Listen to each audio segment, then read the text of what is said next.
And finally, we are back with another installment of Giant Reviews. It's been like a week or two.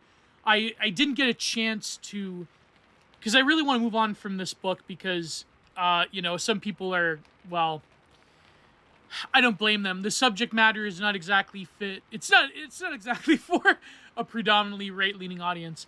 But nevertheless, the chapters that I'm getting into from Mbembe is the chapter on viscerality and the first half of his writing on Fanon, which is the biggest chapter in the book. And viscerality as well from, it really illustrates a lot of different things that culminates into the general thesis of what he means by necropower.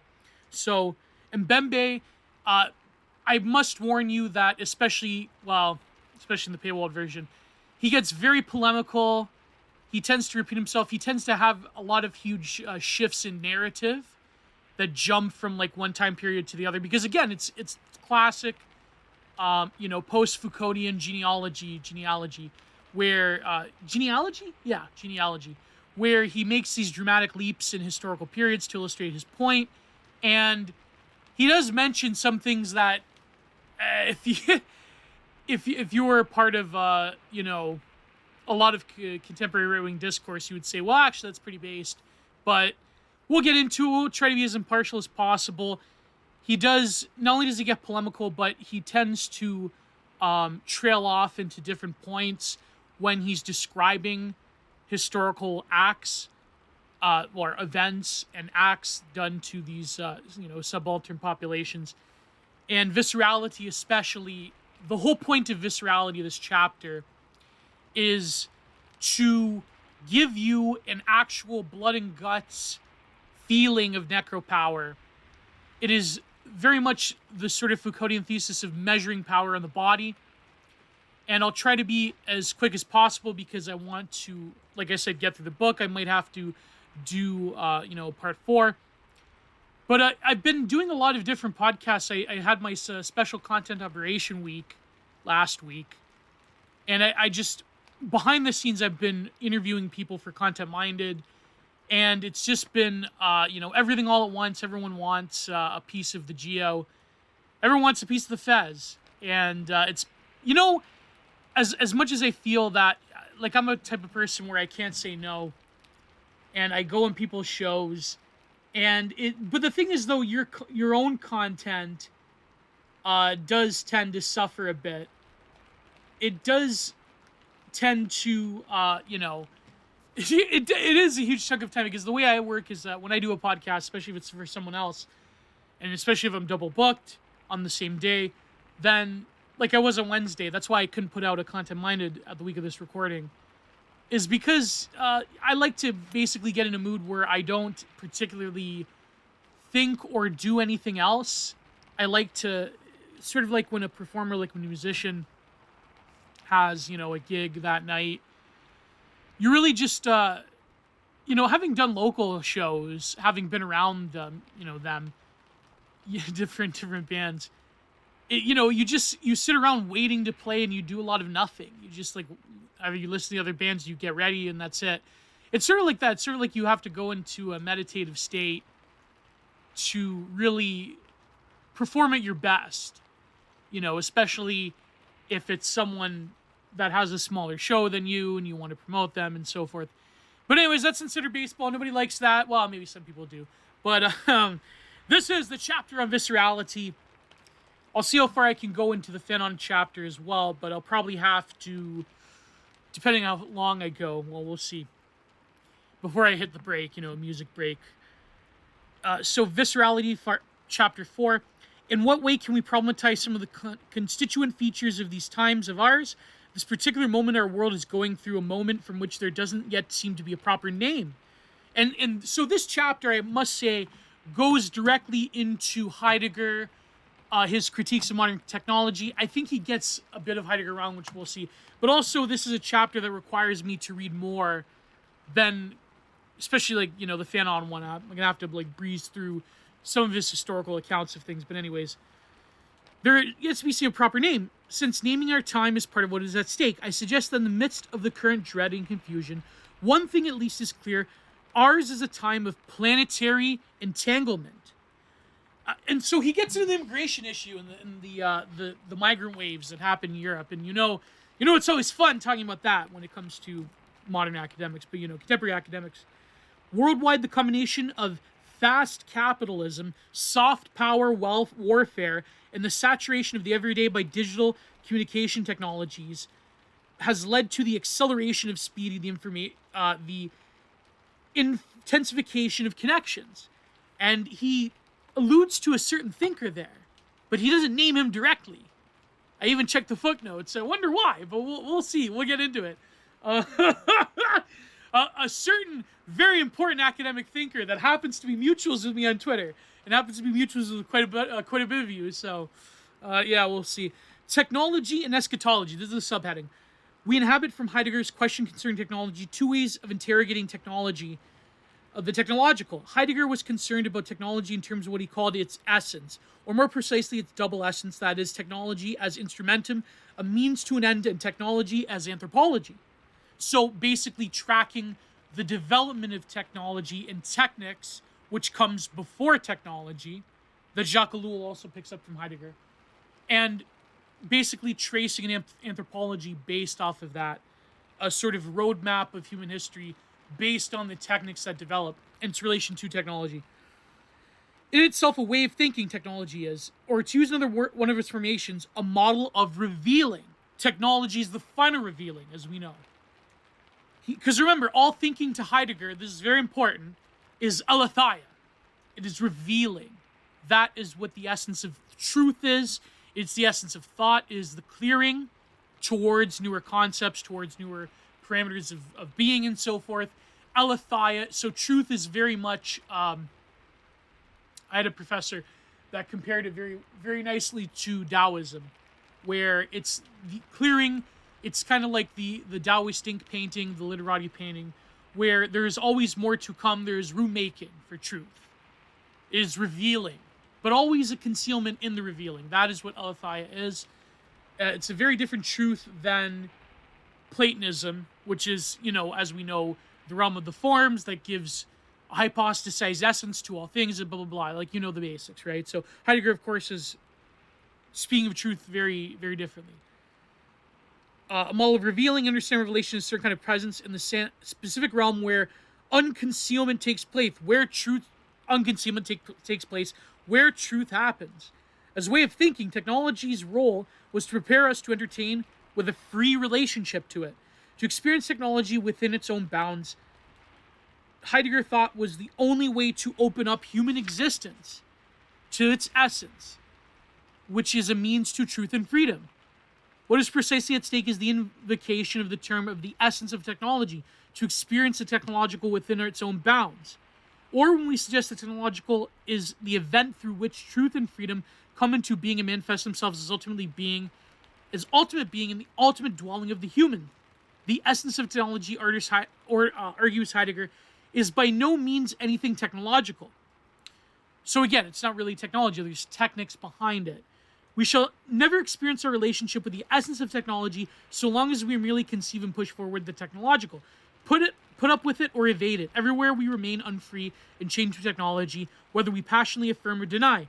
But we deliver it over into the worst possible way we regard as something neutral. This conception of it, to which today we particularly like to do homage, makes us utterly blind to the essence of technology. So it is not neutral. Is not impartial. So humans are sealed off from looking at the essence of technology if we just analyze the way that technology develops in its material sense. We have to look behind the assumptions that those technologies foist upon most people. That is what Heidegger is saying. Technology has a whole litany of images of thought behind it that constitute the way we even think about technology. And so this is what Heidegger means, it's threatening the fun revealing. But I think Mbembe, he sort of trails off into thinking that Heidegger co-signs that, saying that technology actually is good because it gives us human flourishing and freedom, and this is connected to, Western civilization, And Heidegger was a fan of a certain painter of Austrians, and so you get the equation. But I think these pages are ambiguous whether Mbembe thinks that about Heidegger or is just saying that this is one particular view of Heidegger in the question, right? The famous essay, Question Concerning Technology. So now this is Mbembe. Freedom is therefore the ground from which the question concerning technology must be posed. Heidegger assimilates freedom into something he calls the open, right? The open is where we engage with non-human animals, with technology, with inanimate objects. Giorgio Agamben talks about this with, non-human animals. He has this whole book called The Open. I had a friend actually, well, he probably doesn't like me anymore, but I had a friend actually in grad school who went on to, I'm not going to say the university, but he went into a PhD and to talk about the critical animal studies stuff.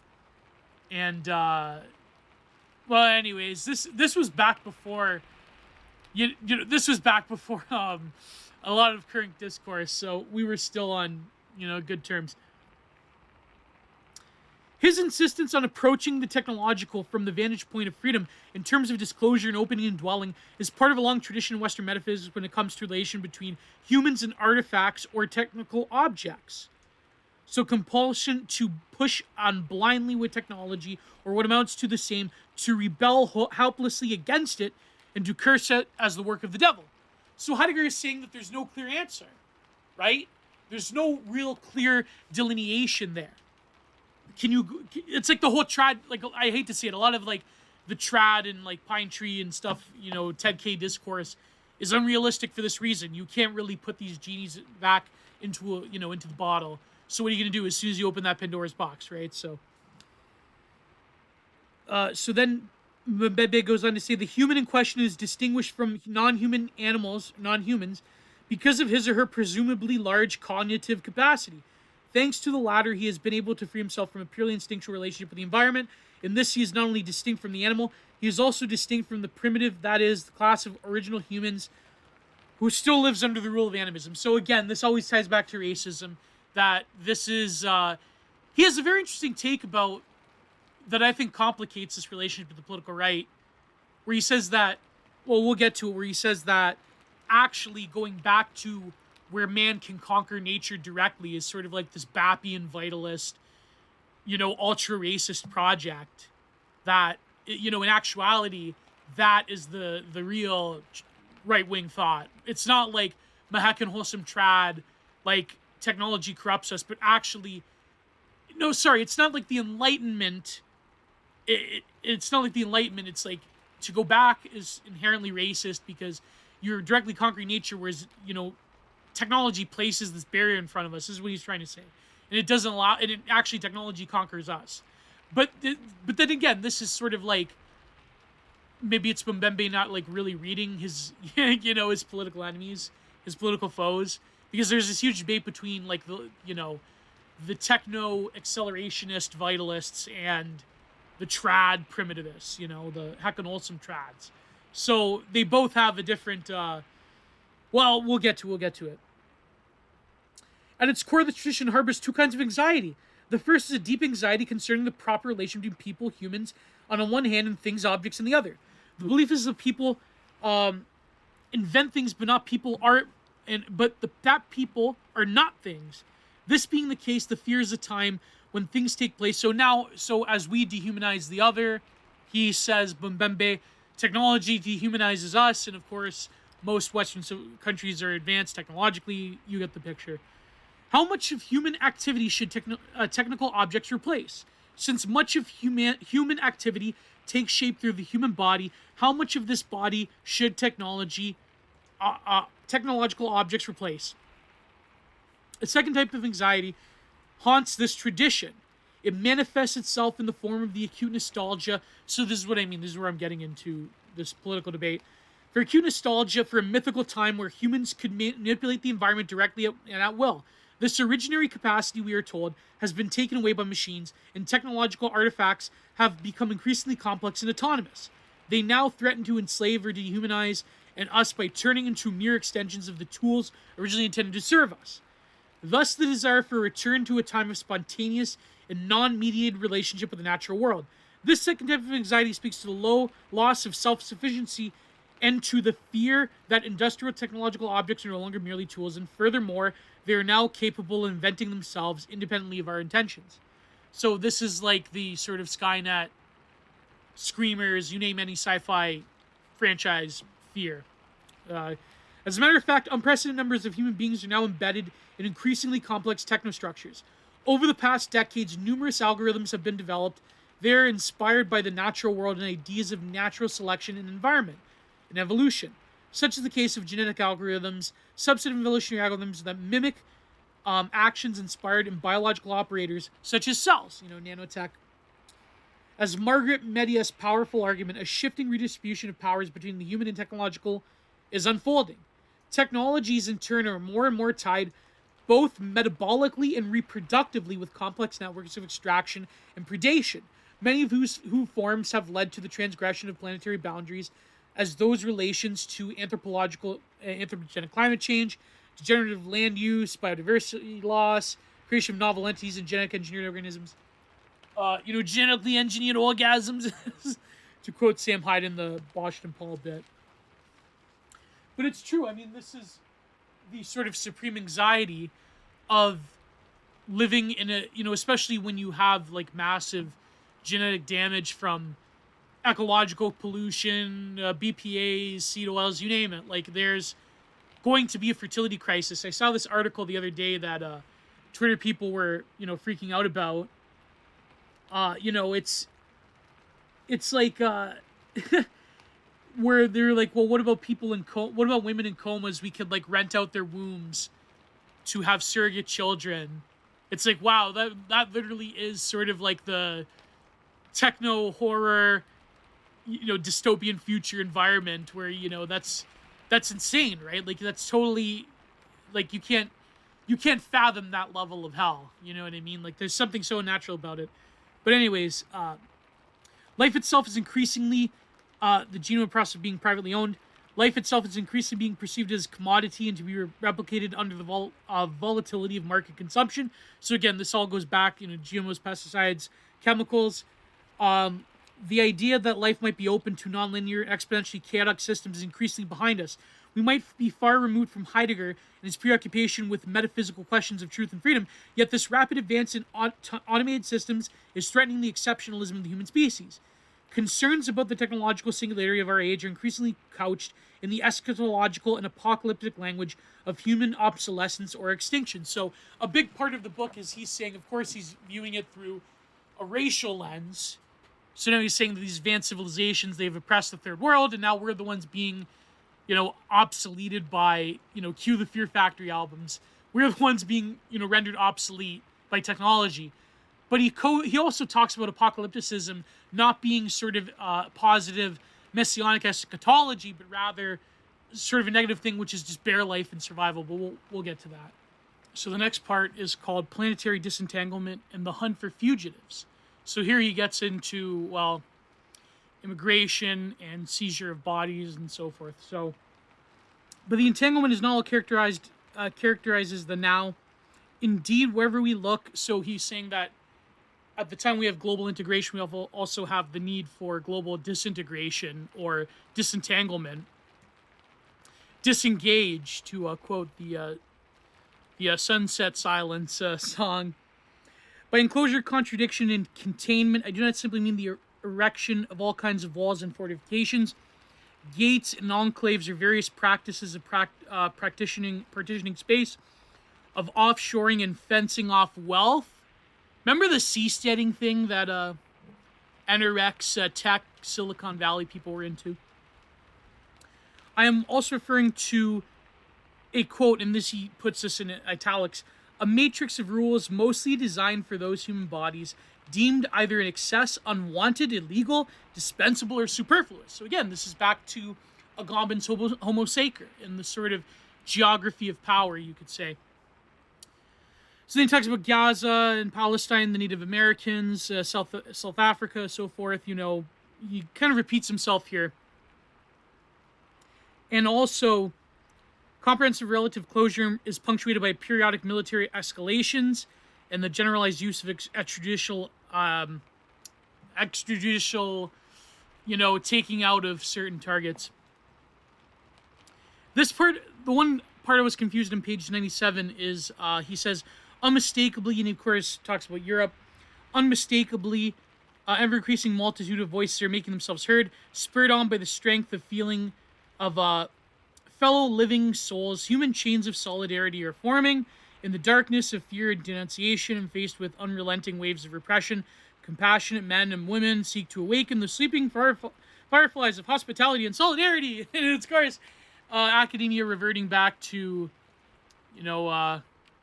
liberal presuppositions. But it's funny, though, the critique I have from a more rightward perspective would be that a lot of this is sort of like the, let's call it anarchic kitsch of activism on the political left. Solidarity for the migrants and so forth, but yet this is also embodied by mainstream institutions that want these people.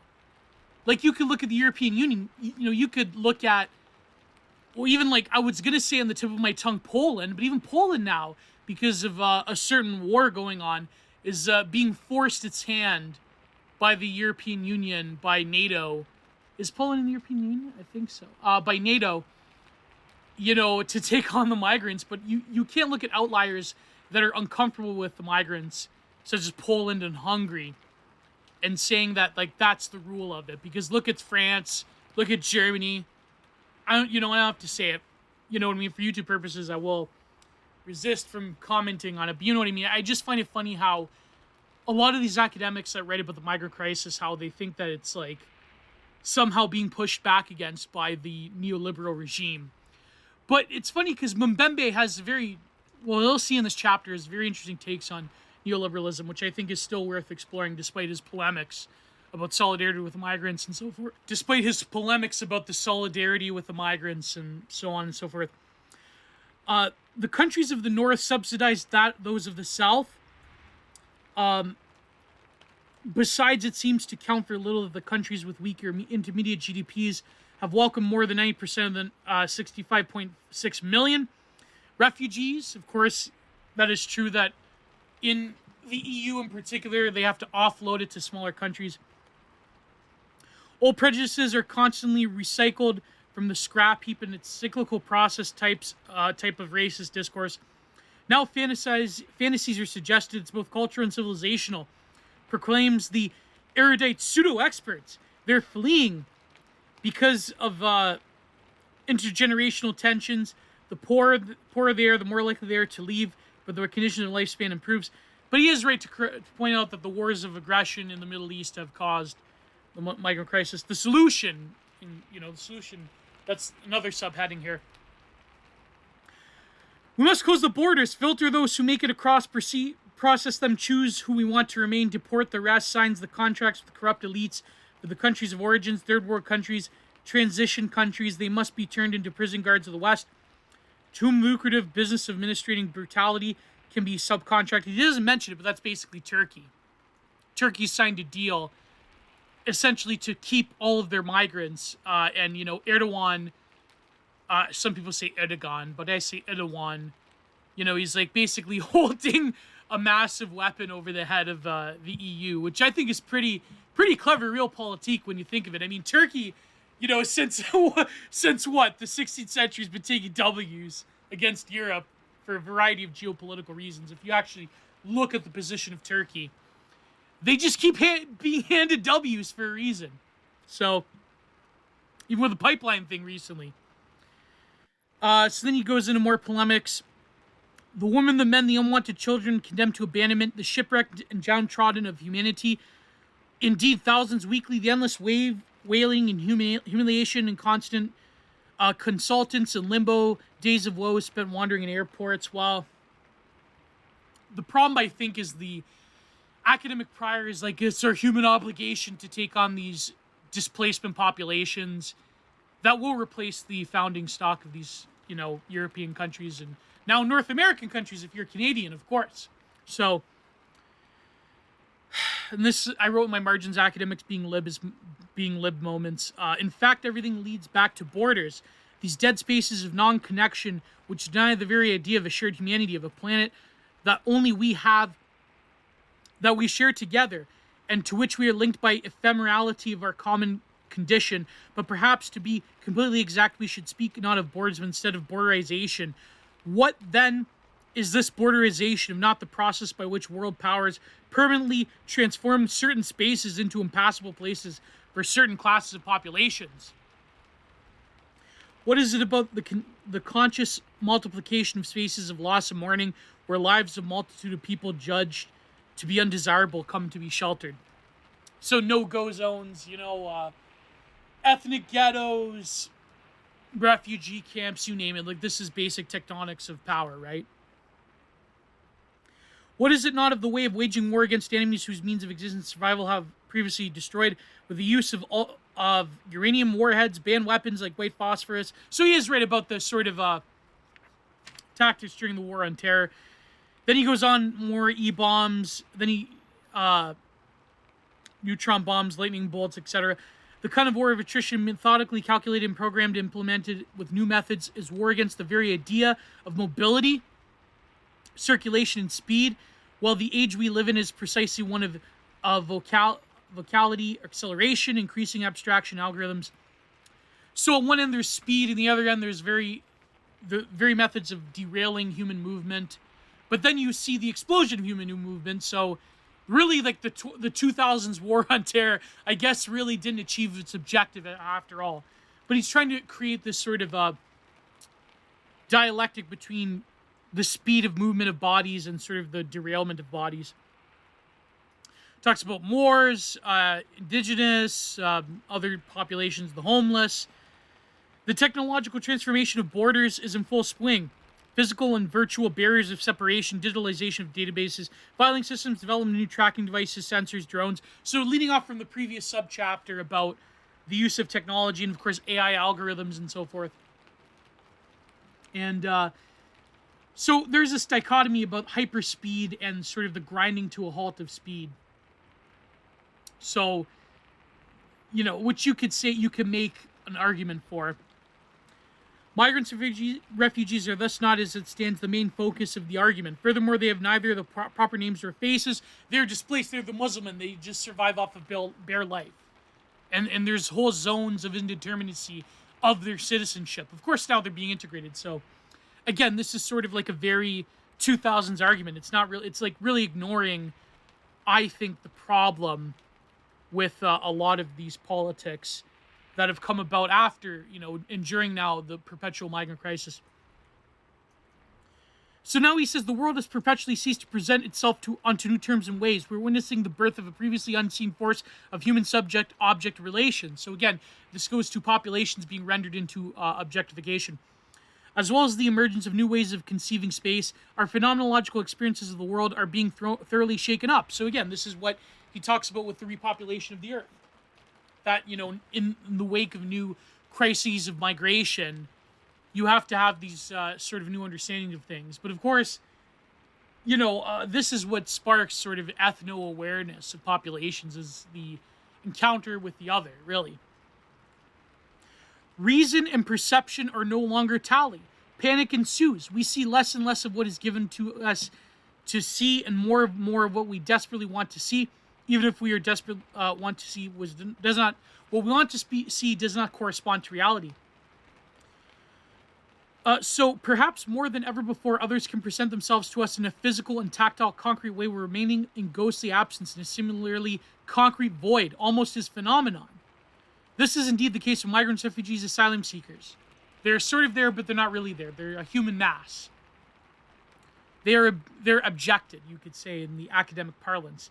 It is not only the way in which they appear among us that plunges us into chaotic, chronic existential anxiety. It is also the matrix of their being, of which we suppose merely the mask. And of course, when he talks about Fanon and psychologization of it, he gets into some pretty wild territory when he talks about sort of the fantasies that he says, the racialized fantasies towards the others. Well, we'll get to that. I mean, I have to paywall that version.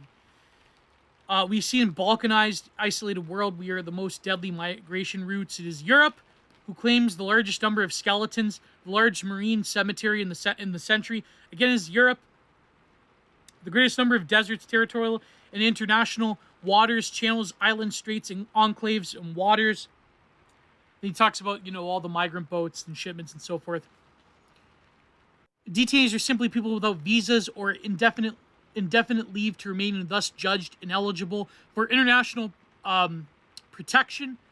Essentially, they're placed in places of internment, spaces of relegation, a means by which to sideline people considered to be interluders and intruders, lacking valid permits, rendering them illegal and ultimately undeserving of dignity. Well, but that's the catch-22, right? It's like, is it better to maintain order in their own countries of origins, sparked by wars that NATO helped inflict, like in Libya, but then you bring them over and then they're treated like second-class citizens, which they are. So it's like, this whole process is brought about by the global liberal order. But yet people, identitarians in these European countries, they're faulted for not wanting them. When really you could have developed ways of not intervening in these countries or ways of development that would keep these populations from coming into continental Europe. I mean, it's insanity. Either way you cut it.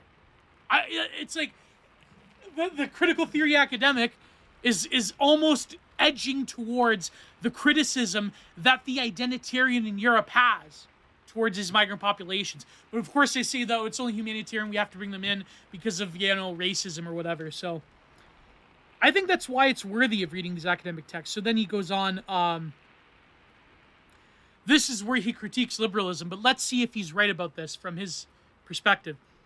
One of the major contradictions of the liberal order has always been the tension between freedom and security. Today, this question seems to have been cut in two. Security now matters more than freedom, but really does it, really? Because they're still bringing them in. It's like, this is the problem. The people that determine these policies are not the ones that these academics are criticizing. Identitarians in Europe are not the ones determining policy. So this point is mute. And this is a very liberal, like, if you sacrifice security for freedom, you will get neither. Sorry, if you sacrifice, if you sacrifice freedom for security, you'll get neither. So it's like, I don't know what to say about that. Oh my God, then he talks about the Dark Enlightenment. He doesn't mention Nick Land. This is what I'm saying. This is what I'm edging towards. But, well, the current myth claims that technology constitutes the best tool for governing these arrivals, that technology alone allows for resolution of the problem, a problem of order, but of awareness, of identifiers, of anticipation, and predictions. It is feared that the dream of self-transparent humanity, stripped of all mystery, might prove to be catastrophic illusions. For the time being, migrants and refugees are bearing the brunt of it. In the long, well, what about the populations that have to accommodate them? I wonder, what about them, right? In the long run, it's by no means certain that they will be the only ones. Under such conditions, how else might we resist the claim by one province of the world to universal right of prediction and predation, if not by daring to imagine the impossible, the abolition of borders, that is to say, giving all inhabitants of the earth, humans and non-human alike, the inalienable right to freedom of movement on this planet? Okay, so let's... Then he talks about the Dark Enlightenment. He does not mention Nick Land. He doesn't even say Nick Land. So I wonder why. I wonder he doesn't want to... He doesn't want to name the beast, right?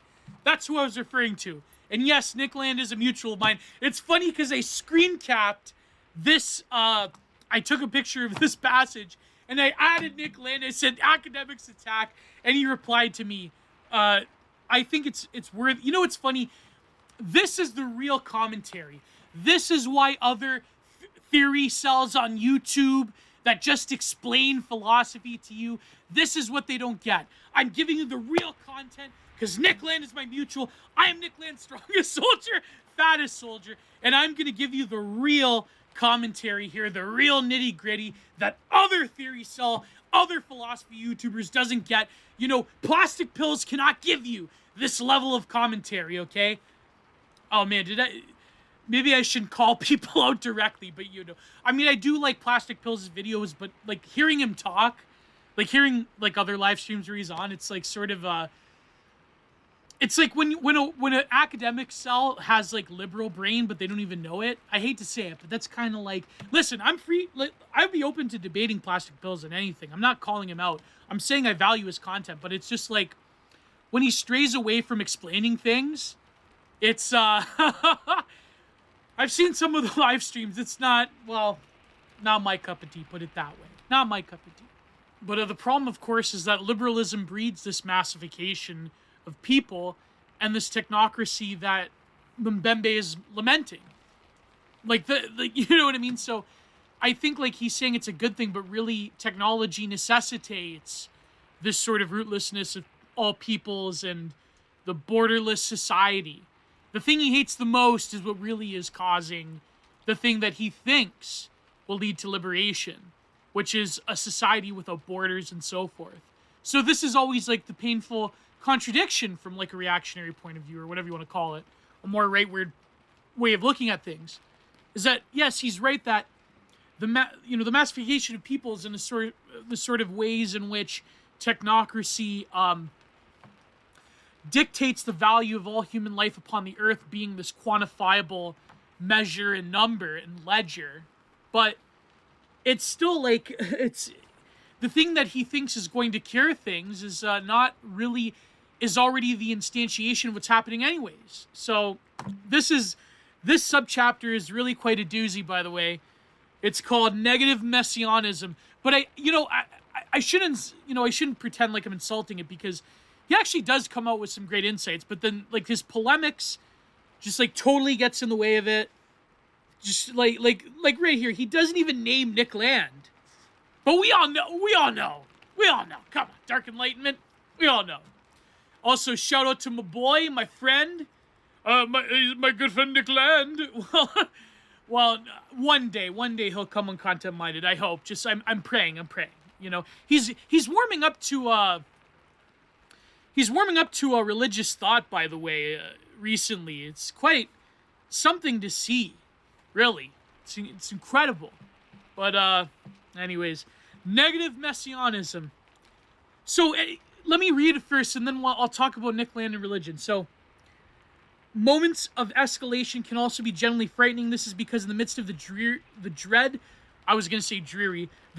many suddenly come to realize the thing can get yet uglier. Moving forward, the improbable may in fact happen. Indeed, throughout the world, including the wealthiest parts of the globe, many people are preparing for disaster. A significant number of techies and apocalyptic libertarians, he means Peter Thiel, and Molbug, in places such as Silicon Valley, actually believe the world is going to end. Well, maybe, hopefully. I mean, and I wrote on this side, lol, cack. But no, but I think that, you know, it's funny when, okay, so I'm getting derailed, but it's funny how in the tradition of certain forms of academia and critical theory, it's not like conspiratorial the way that a lot of like populist or libertarian or right-wing notions of conspiracy theory pan out. Rather, you know, as you know, this is basic Foucault 101. The discourses instantiate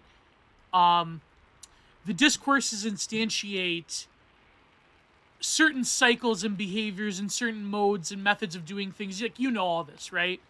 This is basic like biopower and governmentality 101. But Mbembe here is talking about direct actors. So he's verging on the conspiratorial, the way that like a Chomskyite would. It's all the neoliberals, it's all like the capitalists, you know, like, meaning that he's giving himself room to think in this space by like directly naming the Silicon Valley. He's essentially saying that, you know, he's doing conspiracy from the left wing. I mean, he probably doesn't think it that way, obviously, but I feel that he's allowing a more polemical space that gives himself room and space to like call out these people. And of course, he's going to go down the road of like, yes, all these Silicon Valley people, they're all hopped up on Nick Land and Molbug, and they're all fascists and, you know, XYZ. I mean, we've all been here, right? 2016 really did break their brains. But I think Mbembe, this is why I think out of all the sort of people that are panned as like post-colonial leftist academics. I could probably like sit down and talk to him. I wonder if I could get a hold of him, and he could do an episode of Content Minded. That would be amazing. I don't know, that would never happen, but you know what I mean. Like, it's interesting how his polemics, he sort of like verges off, which makes him like, as much as it is hard-hitting theory, he does like go into, I guess what he feels is like a poetical space. He like trails off, and he really does things that like a lot of other dry like Western academics don't necessarily do. And maybe because he does come from a different perspective, not to like, of course I'm not like trying to exoticize him, but I'm just saying that out of all the like critical theory books I've read, this is one certainly has more flair to it. It certainly has something that I guess Mbembe felt at the time because of Trump and all that. You know, these things are pressing, and therefore he allows himself this room to like verge into territory that usual academics try not to, fear to tread. So, many are preparing for a disaster, so Silicon Valley. Human species is moving towards a dark future, an eschatological moment that might signal either the end of history on Earth or the return of some kind of idyllic past. Well, based if true. No, but I say based if true, but I feel like, yes, this is true, and I would lie to you as someone who is currently being paid off by Peter Thiel. No, I'm kidding. I wish, maybe unless. No, actually, I if Peter Thiel wants to give me money, if Compact Magazine wants to cut me a deal, But I have a lot of friends that write for Compact Magazine. I shouldn't talk mad smack, but, I feel that, yeah, a lot of Silicon Valley people are trying to, didn't, James O'Keefe go to the De Vere Ball? I don't know, those people... I'm getting distracted. I would just be lecturing you about De Vere, but, anyways. This is the kicker. This is page 105. This is one I've been, selling. I've been teasing the main event. The main event, it's, the title match, anyways. Not really. The Phantom chapter is much more spicier, so. But, anyways, I think that he is somewhat correct about the apocalypticism to get a more serious point out of it. Here we go. As confidence in freedom and democracy erodes, paranoia is increasingly becoming the dominant language of both power and those who oppose it. Opposition to popular suffrage, egalitarianism, pluralism is the cornerstone of the Dark Enlightenment. And he puts this in scare quotes. I wonder if he read the Wikipedia page that cited my paper I wrote for Thermometer Magazine. I have the screen caps where I mentioned Foucault. I wonder if Mbembe read that, and I would send him an email. I'd be like, do you remember when you read about the Dark Enlightenment on Wikipedia? And my paper there, my article, the Foucauldian Cathedral, was there. I have screen caps to prove this, by the way. But anyways, thus calls for the exit. So a political religion, the Dark Enlightenment. And Nick Land replied to me, so you're getting commentary on this book by the man who wrote it, the concept of the Dark Enlightenment, who wrote the book, which is also available in Imperium Press now. You're getting live commentary on Necropolitics. Can philosophy and theory get you that? No, it can't. Only me and maybe Metanomad can get you this cutting analysis. Maybe Justin Murphy. But anyways, I screen capped this. I took a photo of this, and Nick Land replied to me saying a political faith looks mighty good right now. That's what he said in response to Mbembe. So if Achille Mbembe is listening to this, Nick Land is well aware of you trying to call him out and subtweet him. So, man, whoa, that's amazing. So, thus calls for the exit from democratic society and for total corporate and absolute dictatorship. Deployment of the familiar tropes of white victimhood.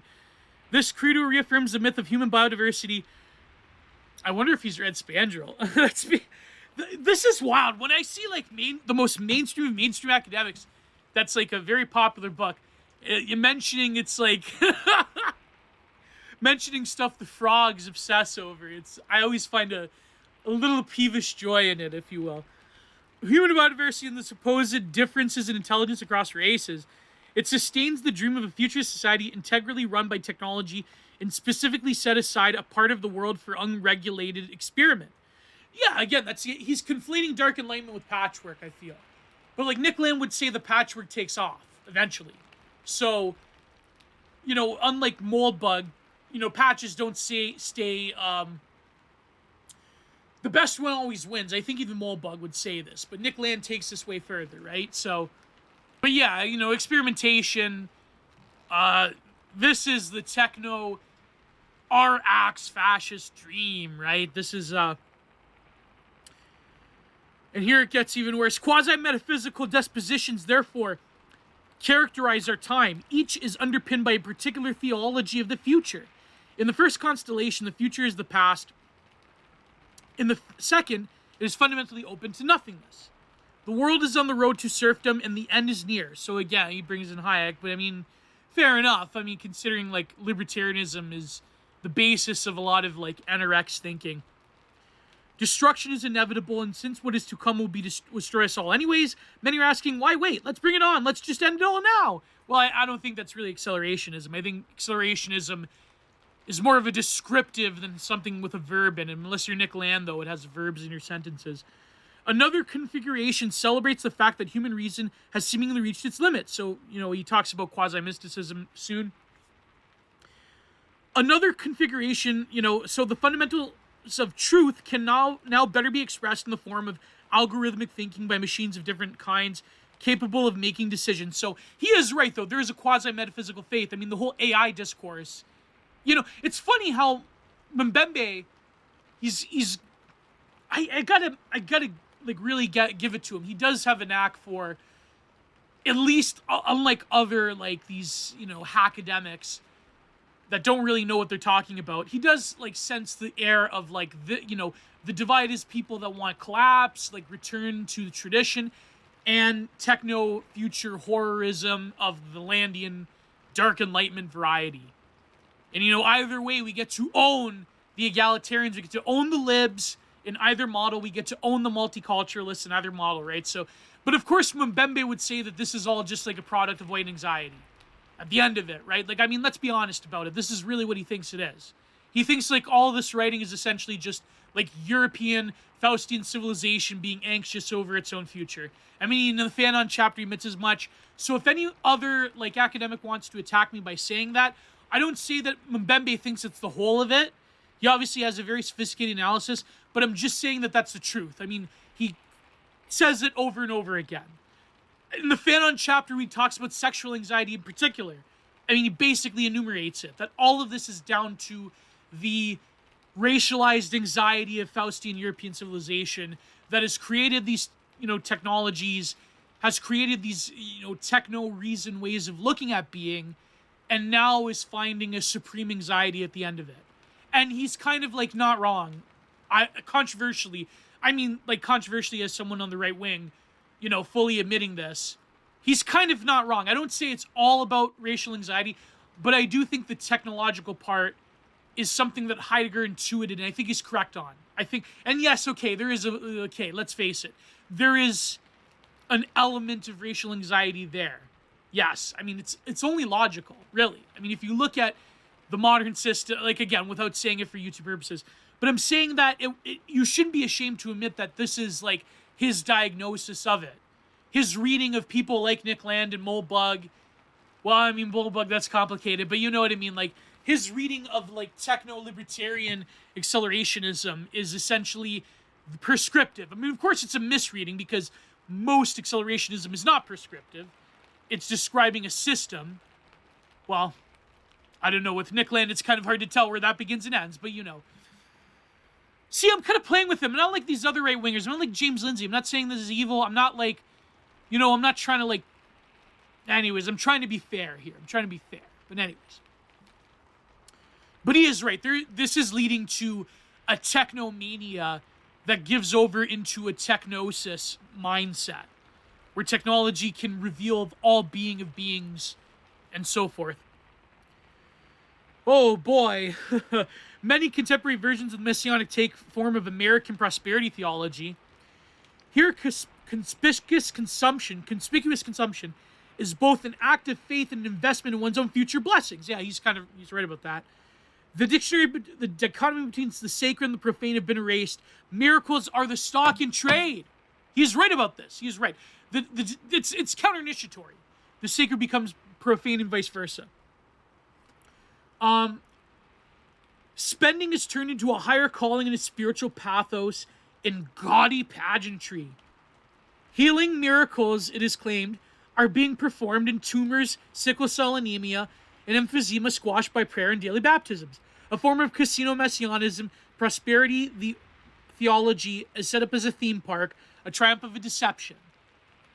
But, it's funny, this is also present. There's actually more present in the global south. But it is true how, it's like what Spangler said about the second order faith, that you will see, like, cults and various, like, shysters and shaman guru hucksters and all those people. Like, U.G. Krishnamurti really, hit the nail on the head. Most gurus are just like, well, you can't trust them, but, But this is, like, second order. I should talk to someone who's more experienced in Spangler than such as I, but though evangelical entertainment allures consumers and traps them with necrotizing spectacles before splitting them out, their pockets noticeably lighter. In yet another constellation which combines technophilia and millenarianism, the old quest for immortality is reactivated. So again, transhumanism. The belief is that technology will overcome the brute empirical facts of the human condition, that is death itself. So again, even the right wing has embraced some form of this with, like, techno-futurism, certain painters of Austrians.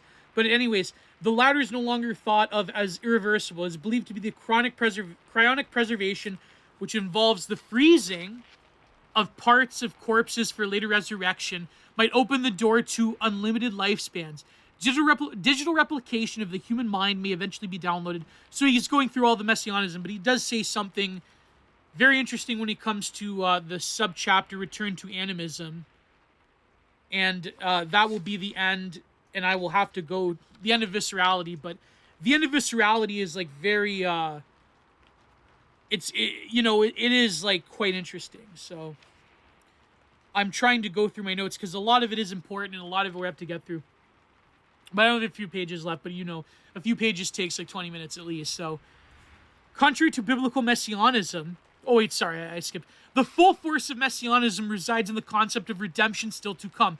The most dramatic instance of redemption in the history of humanity is that of the slave. Messianicity is originally tied to the purchasing of slaves by God. The human being formerly owned by a master, a slave is described bound by God. So Christ's blood to free the slaves, to ransom supplied out of God's own blood. The sort of final sacrifice. I also wrote in the subchapter here, a certain forum that endorses this type of thinking, with anime profile pictures and groypers. But anyways, contrary to biblical messianism, contemporary avatars of messianism are not concerned about the fate of the slave. Negative messianism is kind of messianism as they're forfeited the idea. So this is a very important point, and this is where he's correct, I think. This is where I feel that everyone from, like, Linkola to Nick Land to, like, eco-environmental Extinction Rebellion people, everyone from like popular media, left and right, evil Noah Harari, Eval Noah Harari. I love calling him evil Noah Harari, as you know. But so negative messianism is a kind of messianism that has either forfeited the idea of redemption as such, or has been reduced to a crude belief in the expiatory power of bloodshed. Right? I endorse! Never mind. I shouldn't joke, but, it is not about salvation. So even technology, even transhumanism would require basically the erasure of the human as we know it, which is an incredible act of violence. It's the act of violence par excellence. It's like it's like, to quote Jurassic Park, it's like, discoveries of violent penetrative act, right? Like it maims and harms and mutilates more than it discovers even. So, oh my God. This is a powerful page. It's page 106. Cruelly, in this mirror version, it's about survival and willingness to sacrifice or be sacrificed. I am a blundering step order. It aims to turn a forgiving God into an ethic and an angry God.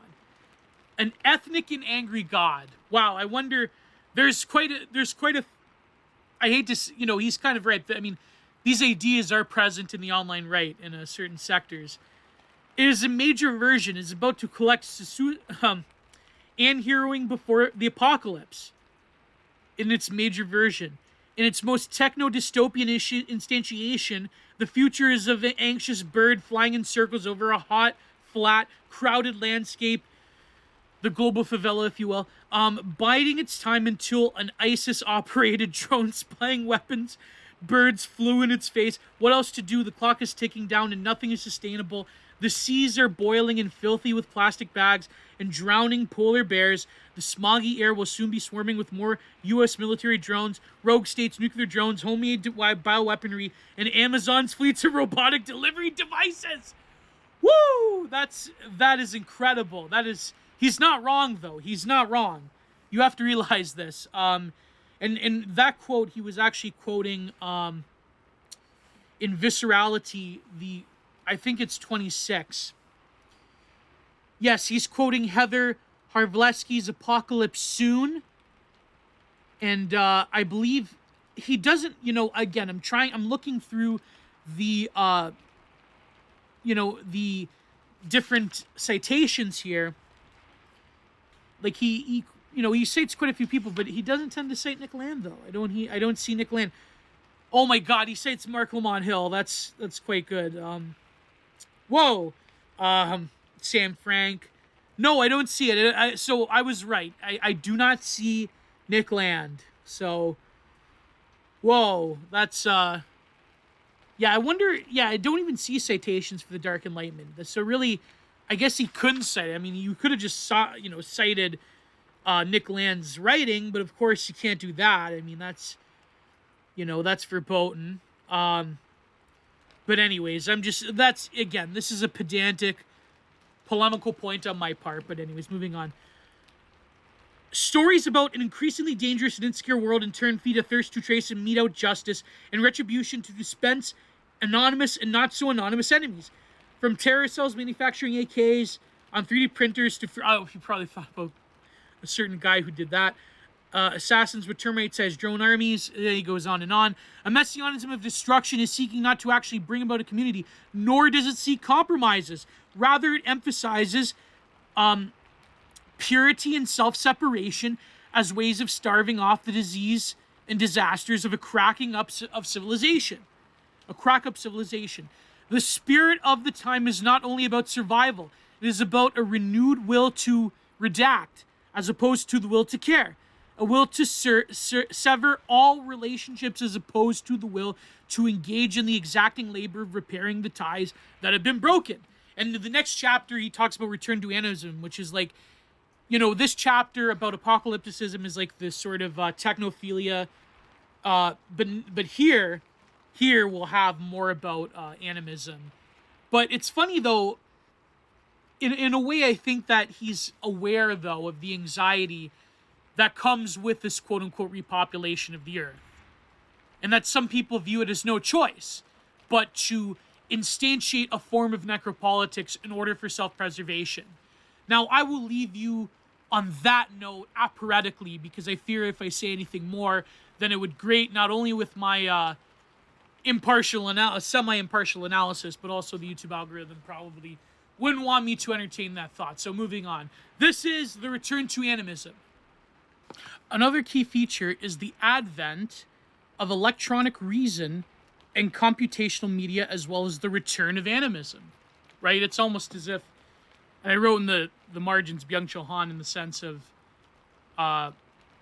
infocracy breeding a sort of like quasi-mysticism, but also in times of like great info overload and the sort of total exhaustion of the information society, there is also, at the same time, a sort of return to some things that are quite ancient within the human psyche. In old African cognitive worlds, old African ones, some objects and tools were thought to be mirror images of humans. It was not as if in interacting with them, humans were interacting with illusory entities situated on other sides of the mirror. So again, I guess they lacked an awareness of readiness to hand. It's sort of like the guitar becomes an extension of the musician. It was not as if interacting with them, humans were interacting with the illusory entities situated on the other side of the mirror. In any case, in numerous circumstances, the impossibility of ever fixing such a boundary was universally recognized. It was also generally recognized that there will always be some degree of overlap and even reversibility between the human, his body, and the objects he invented. That agency was shared between different entities, and co-agency was itself a key element in the nurturing and circulation of all kinds of vital forces. Again, this is basic animism. All of life is imbued with a sort of great Earth Mother vitality or whatever flavor of essence that underlies all of existence, the sort of mana or life force that is within all beings. Whatever the case, human beings were never satisfied with simply being human beings. They were constantly in search of a supplement to their humanhood. Often their humanhood, the added attributes of animals, properties of plants, and various animate and inanimate objects. Personhood was therefore not a matter of ontology. It was always a matter of composition and of assemblage of a multiplicity of vital beings. So we have a more advanced civilization. You have a more advanced notion of personhood as being an amalgamation of forces, not simply at the whim of one totalizing force. The idea of one totalizing force remains, but these sort of separate entities, these separate sort of lower magics, as James Fraser would call it, these sort of proliferate into culminating into the human being the most advanced form of this as one vital power among many. To convert one specific object into something else and to capture the force inherent in every single matter and being constituted the ultimate form of power and agency. The world itself was a transactional world. So here he's saying that with infocracy, sort of the loss of power breeds these sort of delusions of a greater sense of, trying to recapture it. And so various myths are propped up to do this and so forth. Moving on. Modernity rejected such a way of being, such different ways of seeing and acting was with objects and relegated them to the childhood of man. Today, the technological devices that saturate our lives have become extensions of ourselves. So it's like we're returning to matter being itself imbued with a vital power and agency. In the process, new relation between humans and other living or vital things has been instantiated. This new relationship, not unlike what African traditions had long prefigured. Not long ago, it was understood that human persons, whom the West mistook for white man, of course he's got to add that one in, was neither a thing nor an object, nor was it an animal or a machine. Human emancipation was precisely premised on such distinction. Today, many want to capture for themselves the force, energies, or vitalism. Well, I wonder who's talking about there. I wonder if he's read A Certain Pervert. Of the objects that surround us, most of which we have invented. We think of ourselves as made up of vital various spare or animate parts. So here we assemble them, and for what purpose is the question of late modern identity politics raised so unequivocally. So, this is like assemblage theory of the body. This is prosthesis. We're almost returning to the human being as being lowered into object, but also as a source of trying to recapitulate our sort of subjectivity. And so we assemble each other and so forth. I mean, these is like the delusions or the dreams or whatever you want to call them of post-humanism and transhumanism. So, but why is he saying all this? Why is he always going to like this dystopian futurism and, prosthesis and extension of the body? Because he's going to bring it back to the necropolitical order that like the, sort of the selective overcoming at one end, but also the selective deployment of death on the other is what constitutes our own hypermodern world. Or, modern world hypermodern. That for some populations, it's like millions must what. For others, they become like demigods. So, neoliberal, and he gets to the point of liberalism, which is very interesting. Neoliberalism has created the conditions for renewed convergence and a time fusion between the living human being and objects, artifacts, or the technologies that supplement or augment us and are in the process transfigured and transformed by us. Right? Because, of course, he's right about this. And I think, like him and, more reactionary thinkers, they can say that, the current global liberal regime says that everyone's a moving part. In fact, human beings are moving parts that have different functions and can be assembled and deconstructed and so forth. This event, which we equate to a return to animism, is nevertheless not without dangers for the idea of emancipation in the age of crypto-fascism. Well, let me tell you. I don't think crypto-fascists are setting the agenda, but let's agree to disagree. What does it report, or rather, what does it pretend for the future of democracy? Democracy understood not in the national terms as a kind of planetary or shared responsibility agency in relation to the future of all inhabitants of the earth. Did democracy really mean that? Honestly, did it really mean this emancipatory project of all creatures of the earth? No, it didn't. I mean, come on. Let's not be, idealists here. Humans and other than humans. So again, it's funny how he's saying this in a negative sense, but someone like Nick Land, I think it was in Xenosystems, where he said that given the complexity of technology and CRISPR and the human being becoming this force of different energies and assemblages coming together and rebuilding the human as we know it, given society and its tendency to complexify under hypercapitalism, Nick Land said that any political arrangement that isn't just outright explicitly fascistic will just be too complicated to exist. It'll just be too nuanced. It'll be too much of a Rube Goldberg machine to actually exist. So Mbembe would say that, yeah, Nick Land, he's right, but that's terrible. Whereas Nick Land, well, after all, the fact is today that is hardly any consensus concerning what constitutes reality and how to access it. So he's right. This is basic. You cannot distinguish between the real and the facsimile of the real, or replication that is beyond the real. So all that we are left with is ontological difference. Every form of difference, minor differences included, is imparted ontological attributes in a context in which we cannot refer to one another to one in the same extent deity who would have the last word when it comes to grand and a singular truth or adjudicating between right and wrong.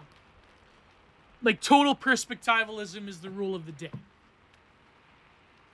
A major consequence of this apparent collapse of the basic foundations of knowledge and the cognition is the impossibility of accountability and the radical impossibility we increasingly find ourselves in. Specifically, what is true and what is false, what is right and what is wrong. This is post-truth.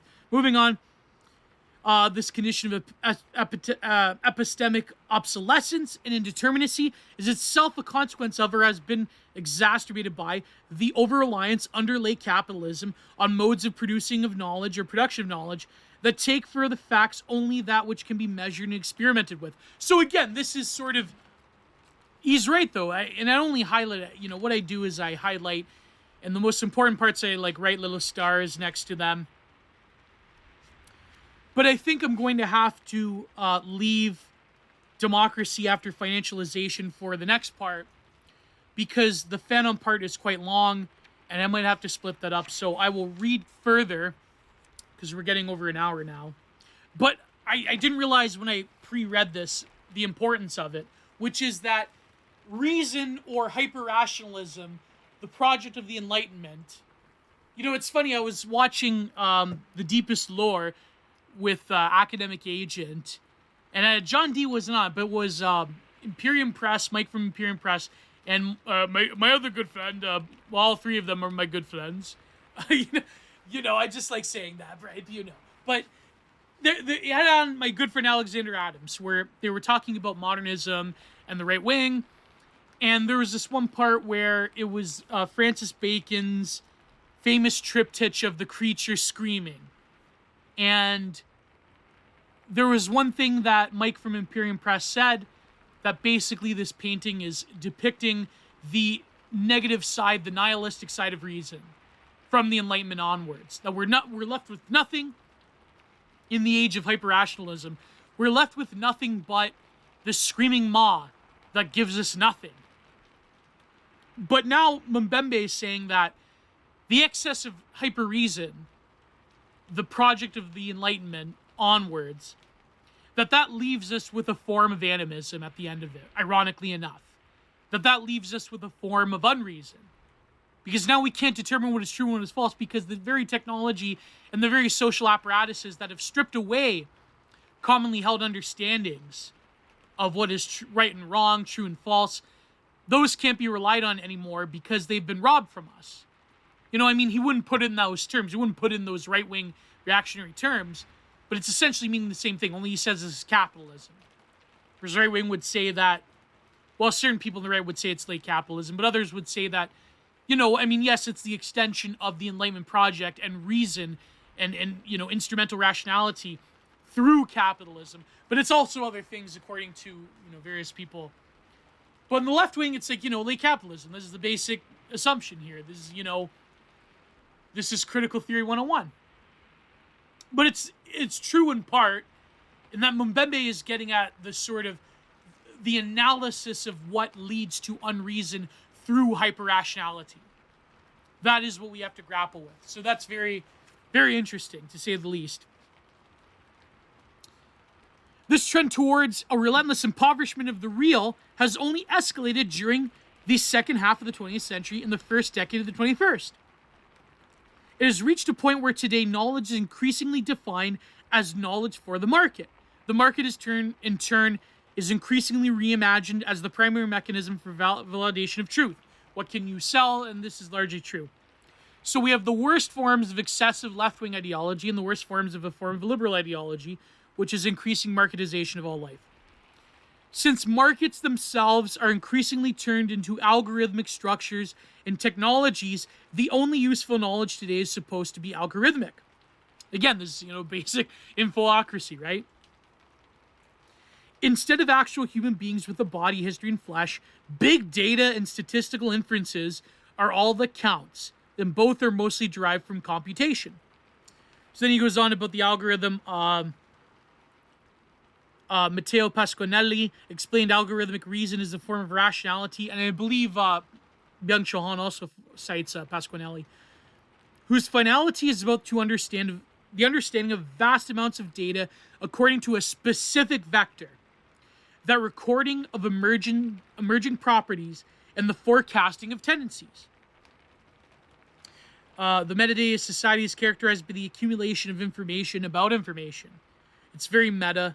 But again, this is, if you know, my readers and my listeners, this is, you know, basic infocracy right here.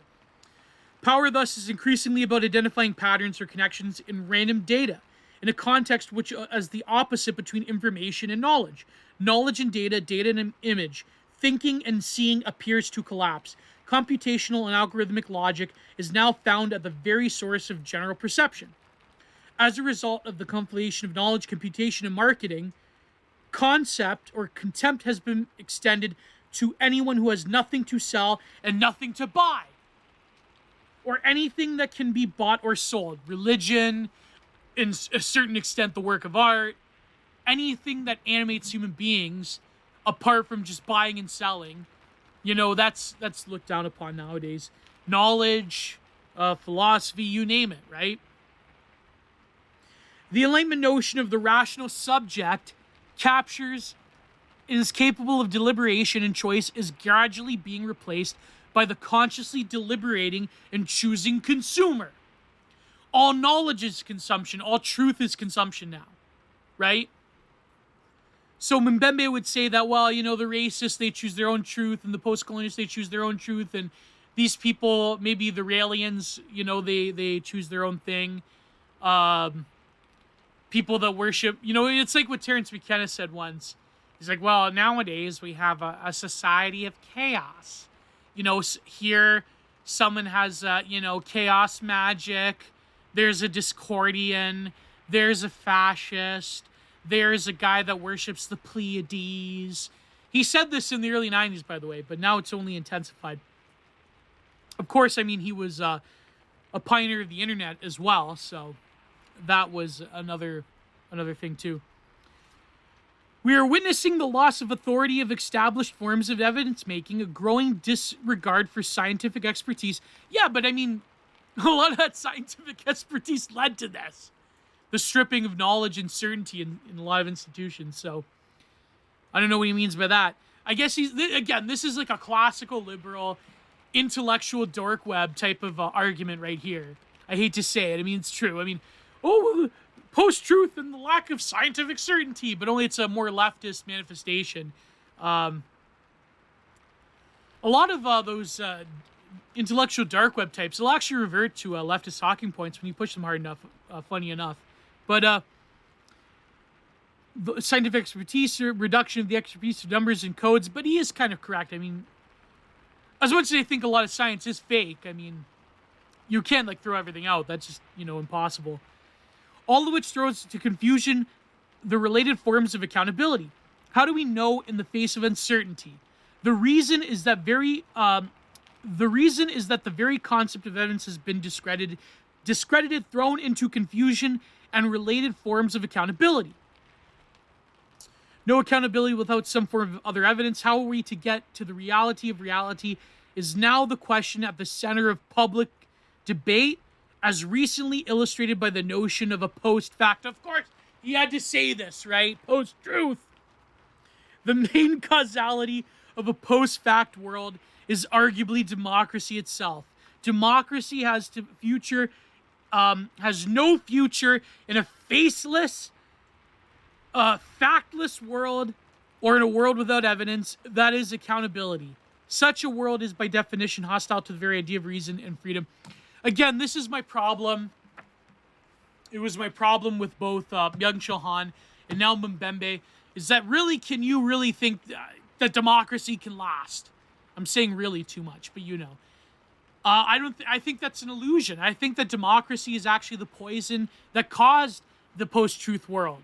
When you democratize every form of when you hook up pure secular humanist egalitarianism to democracy, it never can work.